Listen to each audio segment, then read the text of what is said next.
If you're a new educator and you're looking to transform your classroom from a place of, well, passive listening into a real hub of active learning, you have come to the right place. In this explainer, we're going to break down two really powerful techniques, elicitation and drilling, that can help unlock your students' potential. So, let's just dive right in with a question I want you to think about, a really important one. In your classroom, are your students truly learning? Engaging, thinking, connecting the dots. Or are they just listening? That difference, right there, is at the very heart of great teaching. So to get our students over on the learning side of things, we're going to start with this powerful student-centered philosophy called elicitation. This is all about flipping the script and shifting the focus from the teacher to the learner. What is elicitation exactly? Well, to put it simply, it's the art of pulling information from your students instead of just pushing it at them. You're not giving them the answer. You're guiding them so they can find it themselves. The whole idea can be summed up in just three little words. Ask, don't tell. This should be your new mantra. Instead of just giving the information, your job becomes figuring out the right question to ask. So why go to all this trouble? Oh, the benefits are huge.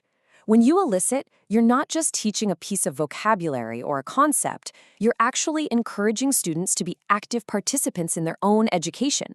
It gets them thinking critically, and because they're involved, their engagement just goes through the roof.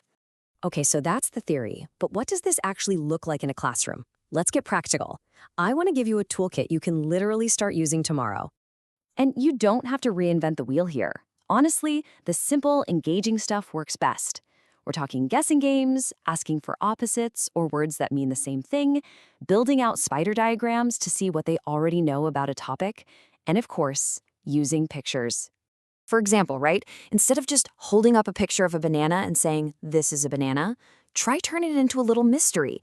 You're making them dig into their own brains, search their own mental dictionary. You're turning learning into a game. And this brings up a super important point, especially when you're working with younger learners. Our brains are just wired for visuals. Using tools like flashcards is a fantastic way to elicit vocabulary because it gives students a solid, concrete hook to hang that new word on.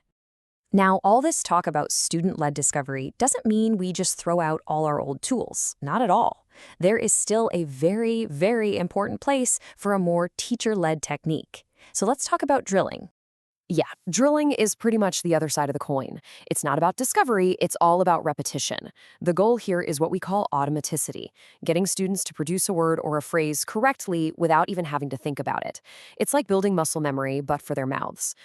And you can really see the difference here, can't you?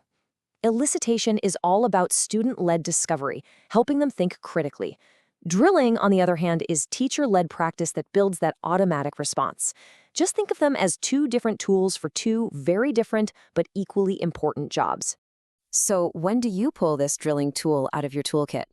Well, it's your absolute go-to for pronunciation, where the physical act of making new sounds just needs practice. It's also fantastic for those super tricky grammatical structures that students just need to say over and over until it sticks. And here is a brilliant example of a drill. It's called back-chaining. Instead of starting a long sentence at the beginning, you start at the very end and you build it backwards, piece by piece. This technique is incredible for teaching natural sentence stress and intonation because it forces students to link the words together correctly right from the start. Okay, so we've got these two very different approaches, right? Elicitation for thinking and drilling for habits. So how do these fit into the bigger picture of what it actually means to learn something? Believe it or not, the choice between these techniques plugs right into one of the longest-running debates in language education. It really all comes down to what you believe learning a language actually is. So you've got these two camps. One side sees language learning as a cognitive thing, a thinking process. It's all about understanding rules and making connections. And their favorite tool? Elicitation. The other camp sees it more like acquiring new habits, where practice makes perfect, and their tool of choice is drilling. So here's the most important takeaway. The whole debate, it's a false choice. A great teacher knows that language learning is both a thinking process and a process of building habits. The real skill is knowing which tool to use and when for the right learning goal. So as you head back into your classroom, I want you to stop asking which technique is better and start asking, what does my student need from me right now? Do they need to think critically and make a connection, or do they need to build a new habit?